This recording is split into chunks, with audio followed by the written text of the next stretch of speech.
what we need in order to stop masking is safety. Are you putting yourself in safe environments, especially at home and with your 2, 3, 4 closest people around you? Are they safe? Are they accepting? Do they know you? Do they see you for who you are and love that? Because that's what we need in order to stop masking. We need safety.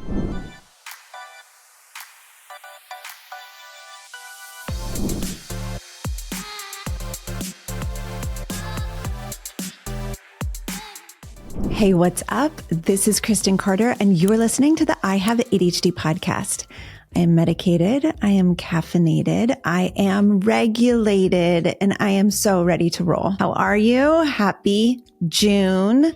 My gosh, it is finally here. Warm weather, sunny skies, birds chirping, animals frolicking, and I am just so happy. I am so glad to be with you today, and I hope that you are outside. If you're not outside, go outside, get some sunshine. Don't forget that nature is a thing, and maybe I can be your body double with you as you take a walk or a hike or a bike ride or whatever it is that you do in the out of doors. I am just so glad to be here with you today, and I'm so glad that you pressed play on this podcast.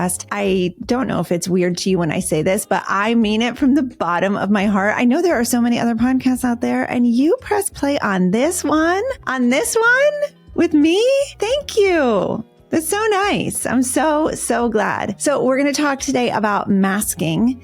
And, I was just reflecting, it's been 5 years of podcasting and I've never done an episode on masking, which is shocking to me. It's so weird and fun that there are still things that I haven't done episodes on. In 5 years, we've got like 260 something episodes, and yet here we are again in a brand new topic that really does need to be discussed. So we're going to get into it today. It's going to be lovely. I want to first let you know, though, that in July, I'm going to be teaching a course on relationships. I love talking about relationships. Apparently, they are my special interest. I'm an ADHD coach.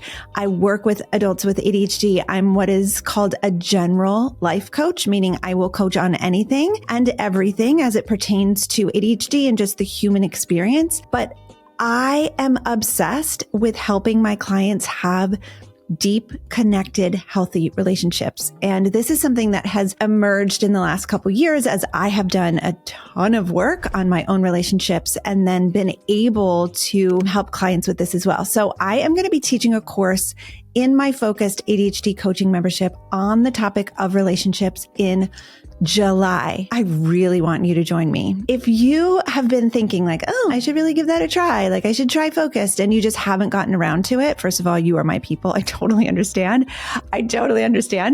I would love for this to be the topic that you join us for. You're going to get a workbook. I know not everybody is a workbook person, and if you do it, great. If you don't, it's totally fine. But the workbook itself is gold. And then we're going to have 4 classes taught by me, and then 4 coaching calls on the topic of relationships, plus lots of prompts in our community and lots of ability to encourage each other and ask questions and that sort of thing. So I just really want you to join me. And I also want you to know that we are going to be running a big, huge sale around that time as well. So if you want to know all about that and you don't want to miss it, make sure, first of all, you keep listening to this podcast because I'm going to be talking about it. And then also make sure that you're on my email list. If you're not on my email list, go get on my email list. Go to ihaveadhd.com. I think really the only place to sign up for the email list right now on the website is to click on symptoms and click print symptoms. And it'll prompt you to put in your email. You'll get to take advantage of the huge sale that's coming. We're going to be running the sale for a week, moving into July. So like end of June, beginning of July.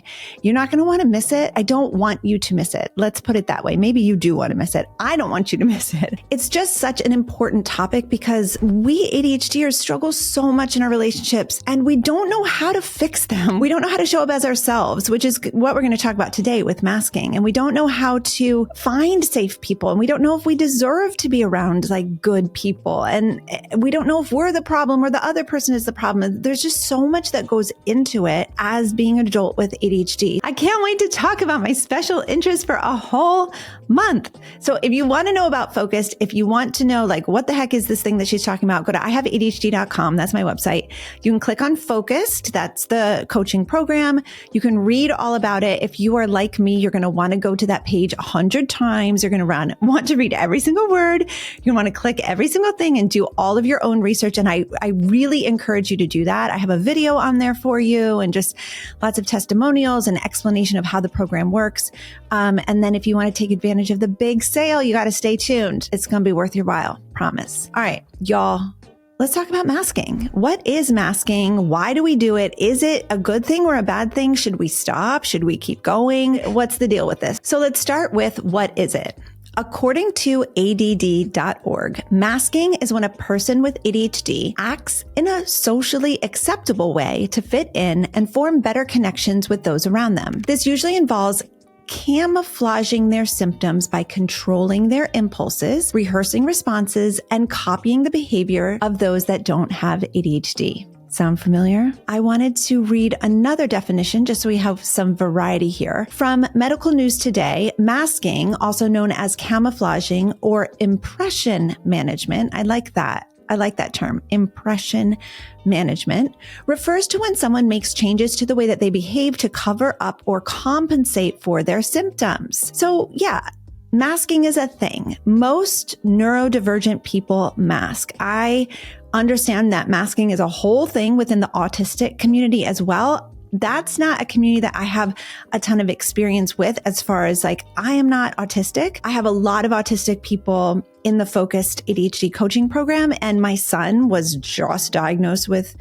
autism like yesterday, but I'm not going to pretend to be an expert as far as the experience of the autistic person. So I'm going to speak through the lens of someone with ADHD. All ADHDers mask from time to time, some of us more than others. We were literally taught to mask. It's just the way that we naturally show up is a little strange. I mean, can I get an amen to that? And think of yourself as a child with ADHD and think of how your parent or your older brother or someone around you would just be like, don't do that. That's weird. Stop doing that. That's weird. Don't say that. You can't say that in public, or you can't bounce your leg like that. That's annoying, or stop, whatever the case may be. I think that sometimes our caregivers and whoever was kind of teaching us to mask, sometimes they had our best interest in mind. I mean, that makes sense, right? Like sometimes they're just like, I don't want my kid to be rejected for the way that they're showing up. And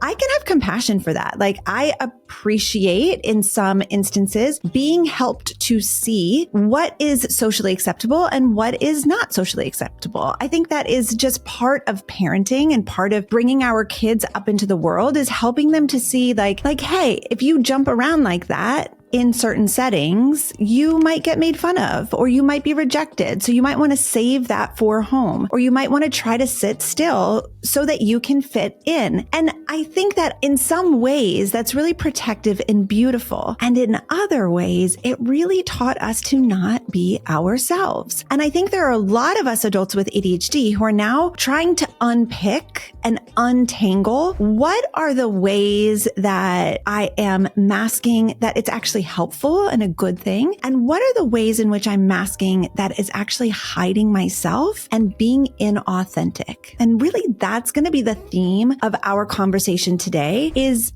in what ways is this helping you? Because obviously masking is helpful or we wouldn't do it. And in what ways is this preventing you from being your fullest version of yourself that you want to be? And so it's actually a pretty deep conversation. Let's start with acknowledging that all people mask, even neurotypical people. If you think about the way, think back to your childhood and the way that your mom would answer the phone would be like her phone voice. Do you remember this? I'm holding up my hand to my ear, using a phone from the 1900s, one that was plugged into the wall back in the day. And your mom would pick up the phone and say, hello. like in her like phone voice. And I remember just looking at my mom being like, why are you using a fake voice? It was masking. It was a pretend fake voice for the telephone, a little bit more professional than the haggard mom voice, right? That she would use around the house. So thinking through the different ways that all people mask, I think is really good. Like how I show up at work or how any neurotypical human shows up at work is going to be different than how they show up at home. That's not abnormal. It's very typical for every human to enter an environment and kind of put on a certain mask to reflect the appropriate attire and tone and vibe of that environment. I don't want to categorize masking in general as being an overall bad thing. I think that we should actually normalize a lot of what we do because all humans do mask. You don't show up to your doctor in the same way that you show up to a sleepover. Any neurotypical is going to talk to their best friend in the backyard at a barbecue differently than they're going to talk to the teller at the bank. That's not a problem. And I don't see that as being inauthentic or insincere or fake. And I think that's important because oftentimes when a neurodivergent person learns that they've been masking, there's this tendency to want to rip off the mask and show up, quote unquote, authentically in every space, meaning like, I'm just going to be myself no matter what. And like whoever's on the receiving end can just deal with it. If you want to go in that direction, sure, that's an option. But I don't know that that is really how we function in society. I think there is this level of like, if I'm going to an award ceremony, I'm going to be real different than if I am going to my backyard to sit on my back porch.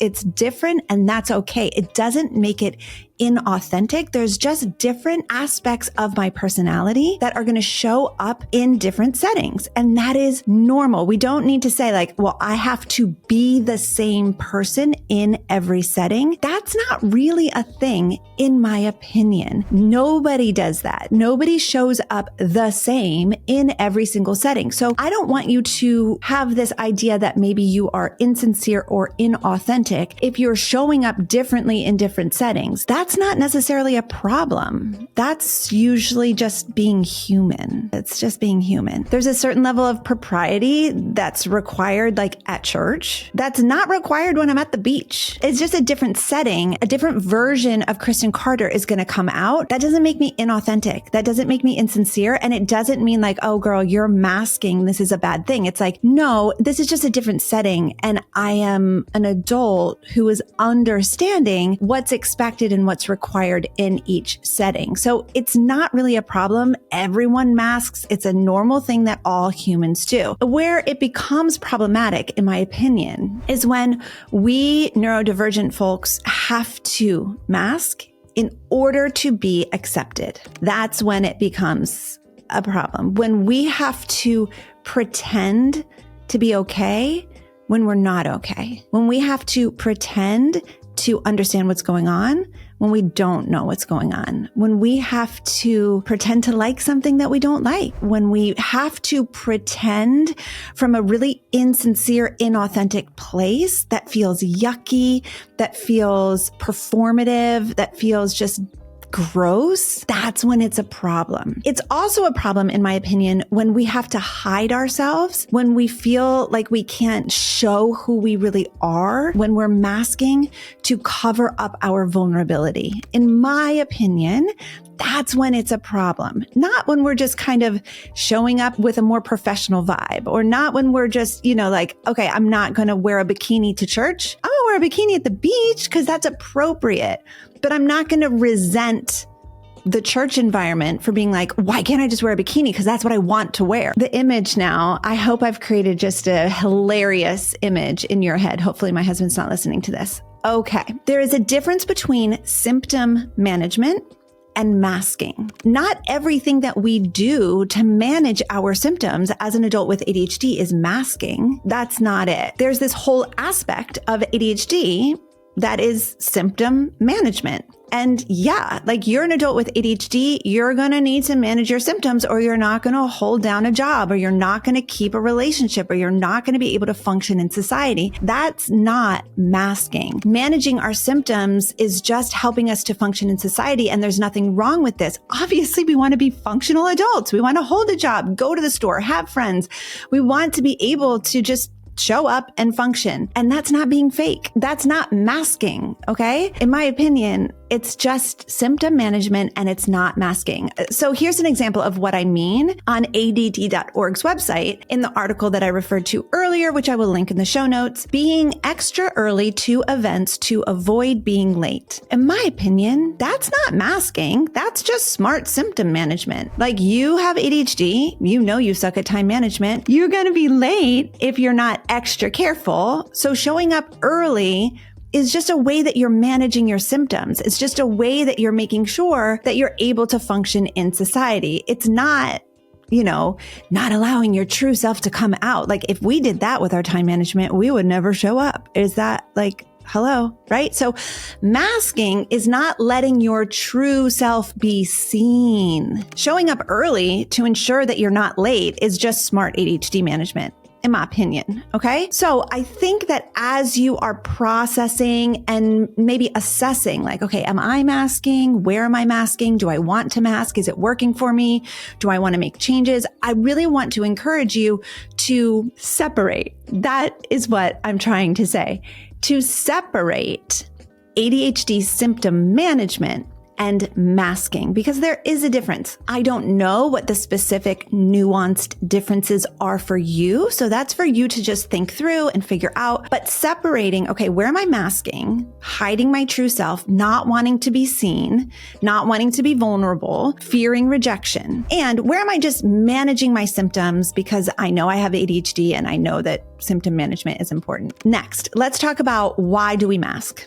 I think it's pretty obvious, but let's go ahead and go through it. We obviously mask to avoid rejection. We mask to fit in environments where maybe we're not safe. We mask because the world is not set up for neurodivergent people. That's why we mask. We mask because we were taught to mask by our parents, by our teachers, by our older siblings, by our coaches, by our caregivers. We were taught, hey, the way that you show up in the world is weird. So you need to change or I'm going to reject you. It's so sad. And yet it is the reality that we live in. Sometimes I get people commenting on my stuff saying like, the world is just not made for neurodivergent people. So we need to fix the world. Neurodivergencies would not be a problem if the world would just adjust and if schools were just a better place and like they just go on. And like, yeah, totally. But also that's not the world we live in.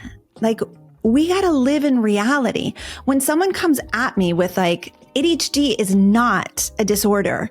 It's just a different way of being and the world needs to adjust to it. Like, great. What are you going to do to make the world adjust? Because so far in my 43 years, the world has not adjusted to me. And also I do struggle with that thinking of like, the world just needs to adjust to me. Like, I'm okay with understanding that my brain is different and I need to make some adjustments to live in the world. That's not a problem for me. I know that's a problem for a lot of people. So if that activates you, fair enough. I totally get it. But for me, it's like, I don't feel entitled that the world is just going to automatically adjust to my every whim. It's not an expectation that I have. As a parent of two neurodivergent kids, do I wish that the world was set up better for them? Yes. And their world is set up so much more in an accepting way than my world was. So they are getting so many more accommodations. There's so much more acceptance. They're able to talk to their friends about mental health and their neurodivergencies. Like they're able to do that. So I do think we are improving in that way. But I also just want to say like, yeah, it would be great if the world were set up for my brain. That's a little bit wild and that's a little bit quirky. But I also don't feel entitled that everyone else around me needs to adjust. I know that I can adjust and hear me. I think that I can do it in an authentic way that shows my neurodivergencies and doesn't hide myself, but also keeps me safe. Okay, so why do we mask? We mask to keep ourselves safe because the world is not set up for us. And understanding and really accepting that the world was set up for neurotypical brains, not neurodivergent brains, really understanding that and being like, okay, what do I want to do about that? How do I want to show up? What is my role here? What do I want to take responsibility for? What do I want to let go of? What do I want to put on someone else? Like all of this is really important, deep adult work. So we mask to avoid rejection because the world's not set up for us, to kind of fit in where we're unsafe. And we actually, in a lot of instances, either were or maybe are unsafe, meaning we will be rejected if we don't mask. So how does it help us? Faking normalcy can be real helpful. You've experienced that. You've experienced masking, showing up in a way, pretending, and being accepted because of it. I'm not going to stand here and say masking is bad. Stop all masking. Like, I want us to acknowledge that it's actually been helpful to us in a lot of ways. It's also been harmful. We're going to get there, but it has been helpful.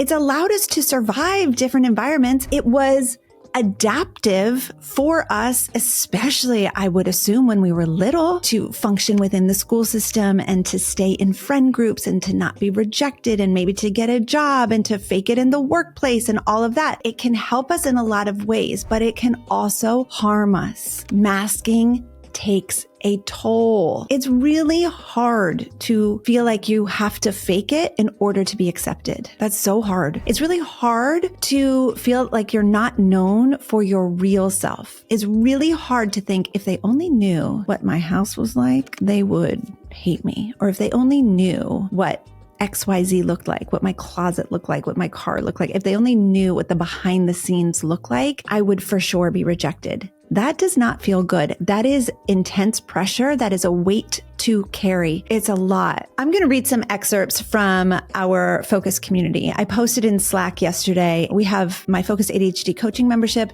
and Slack is where we hang out and we encourage each other, and I answer coaching questions and generally just hang out as ADHDers. And I asked some questions about masking yesterday, and I got some beautiful answers. So I want to illustrate for you, and maybe this will give language to like your experience. I wanted to share what my members say about masking and how it impacts them. Masking to me means I'm holding back and hiding parts of myself to avoid judgment and negativity. Masking is so tiring. It's one of the main reasons that I avoid people. Masking is acting in a way that's unnatural for me, for someone else's benefit, or so that I can fit in better. I mask constantly. Up until a few years ago, the only time I unmasked was when I was at home or by myself in nature. Masking means that I'm putting on an aura of capability on the outside, but inside I'm feeling like each and every task that I'm asked to do, no matter how tiny, feels like a humongous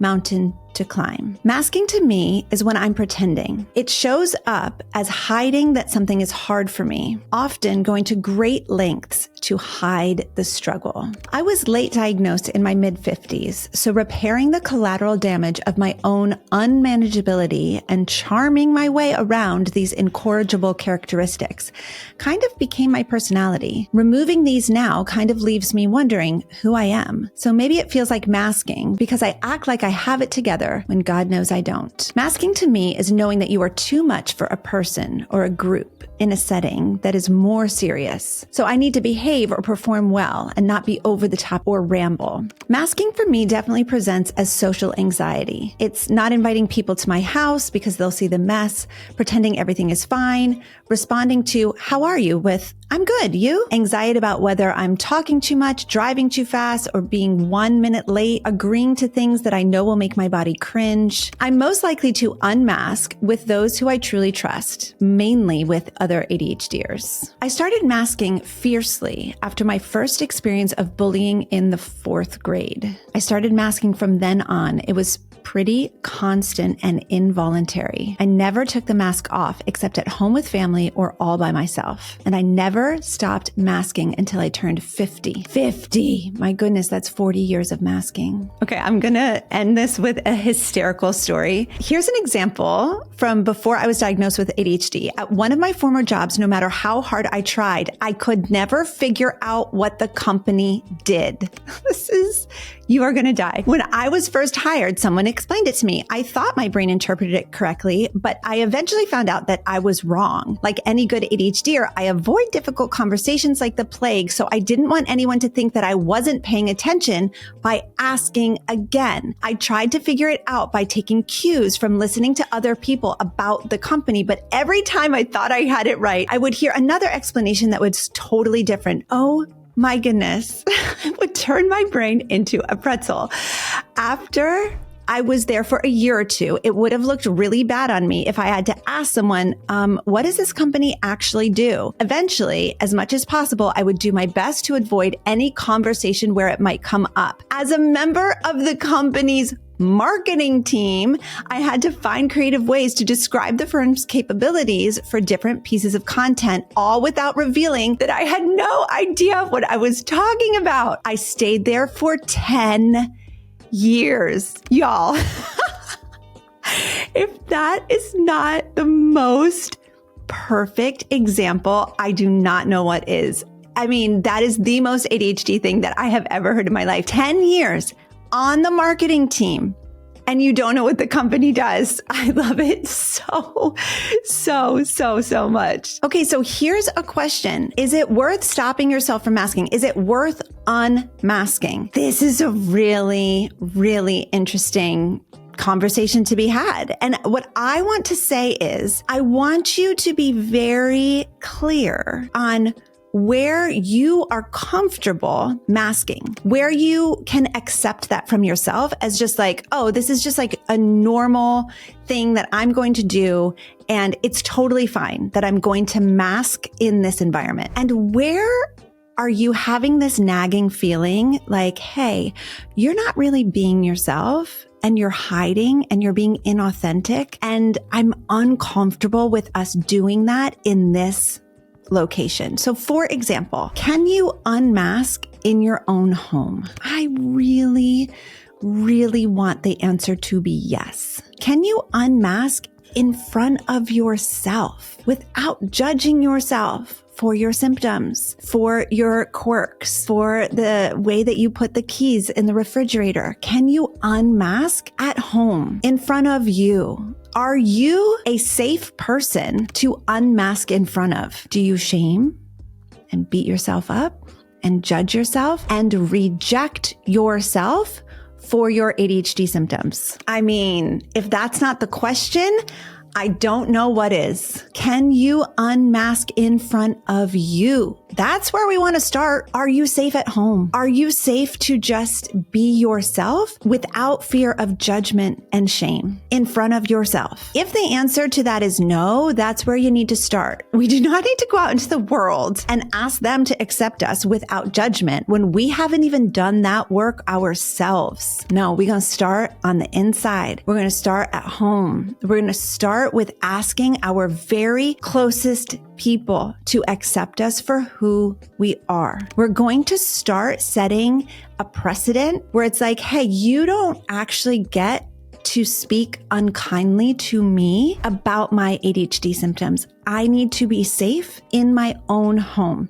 I understand that some of these are going to impact you, and I'm going to do my best to mitigate that impact. But also, I am a neurodivergent human with ADHD, and I need to be able to be safe to unmask here. I have to go out into the world and pretend to be able to function. I need to be safe here at home. Here's how you know that you're safe. You are not judged. You are not shamed. You are not more accepted when you're pretending than you are when you're being authentic. If that is not the scenario that you are privileged to have at home, that's where I want you to start. How can we make it safe? How can I be safe for myself? And how can I ask for the people around me to accept me and allow me to unmask here at home? That's number one. After that process happens, what I would really encourage you to do is just pick a couple people who you would be willing to test unmasking in front of, where we're going to just like slowly test out if they're safe or not. So I know I have a sister and a couple friends that I can just totally be myself in front of. I'm not 100% myself in front of everyone. That's not really a thing. I showed up to this podcast with makeup on. For those of you who might watch on YouTube or watch a reel on Instagram, I am wearing makeup. That is a mask.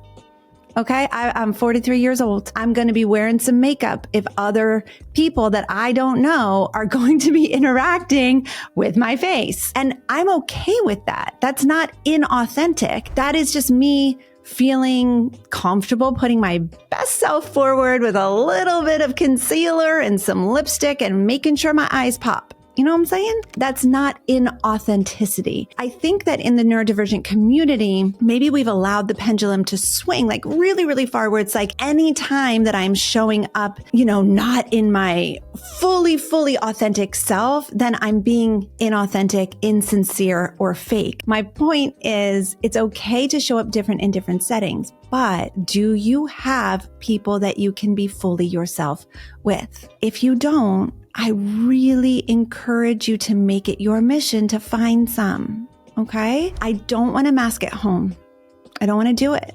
I'm not going to do it. I demand to be accepted in my own home. I want to be accepted for myself, and I want to be accepted from the people around me. I also don't want to mask with my 5 closest people. I don't want to have to pretend. I don't want to have to pretend that I'm functioning better than I am. I'm going to be pretty raw and real with them. Okay. But here's what it takes to stop masking. It takes safety. The reason why we started masking in the first place was because we were not safe to be ourselves, because we would face rejection, abandonment, isolation. That's not fun.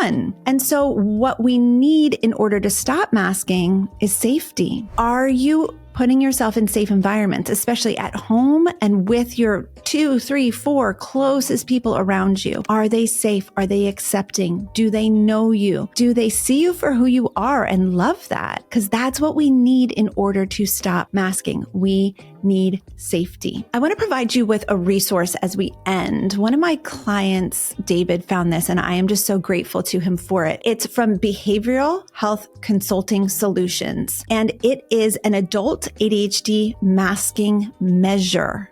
Isn't that cool? An adult ADHD masking measure. It's a pioneer assessment tool designed for mental health and medical professionals. This is what it says on their website. Developed through our data-informed diagnostic process, the AAMM, which stands for Adult ADHD Masking Measure, is an essential resource for accurately identifying and understanding the unique challenges faced by adults with ADHD. I'm going to link it in the show notes, but you can find it at hcsmt.com/AAMM. You're going to have to rewind that 100 times and listen to it, or just go click on the link in the show notes. What is really cool about it, I'm going to read a couple of them. Keep in mind that it's currently in its beta testing phase. It's not yet undergone formal validation. It's being offered for use on a trial basis and should be utilized as a supplementary assessment in conjunction with other established diagnostic methods in the clinical judgments. But I think it's really neat and really useful.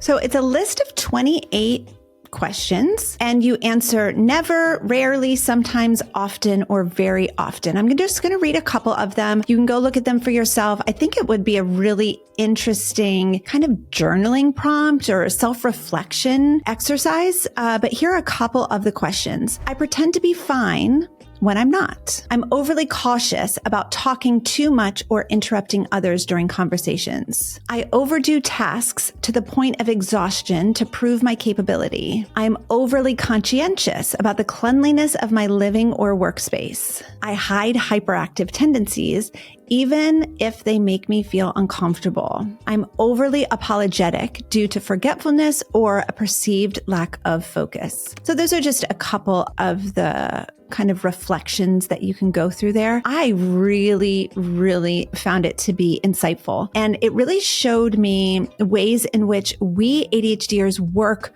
so freaking hard to keep up. And part of that, again, is just ADHD symptom management. But another part of it is just the taxing nature of living in a neurotypical world as a neurodivergent human, and how hard that is, and how it makes complete sense that we are exhausted. It makes so much sense. If you are tired, if you just feel like, my gosh, I just don't know if I can keep going because it is just so excruciatingly exhausting to function in the work environment, especially, I just want to honor that and say, I validate you.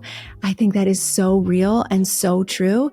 And being an adult with ADHD is so difficult. I think that part of relieving that pressure is knowing where you can unmask safely and demanding that from yourself in environments where it is safe. Where can I show up authentically, be myself, allow myself to be seen, and know I'm not going to reject myself for it? Probably not at work, but can I do it at home? Can I do it with friends? Can I make sure that I'm only surrounding myself with friends that are fully accepting of me? That is a beautiful gift that you can give to yourself. I'm only going to be around friends that I feel comfortable unmasking in front of. And if that means I'm alone for a while, that's what it means. Because I would rather be alone and unmasking and relaxing and recharging than continuing to have to perform in every environment that I find myself in. Oh, it's big. All right. This is a much bigger conversation than a 40-minute podcast, but I hope that at least we got the wheels turning for today. I would love to hear your thoughts on it, and I cannot wait to talk to you next week. Goodbye.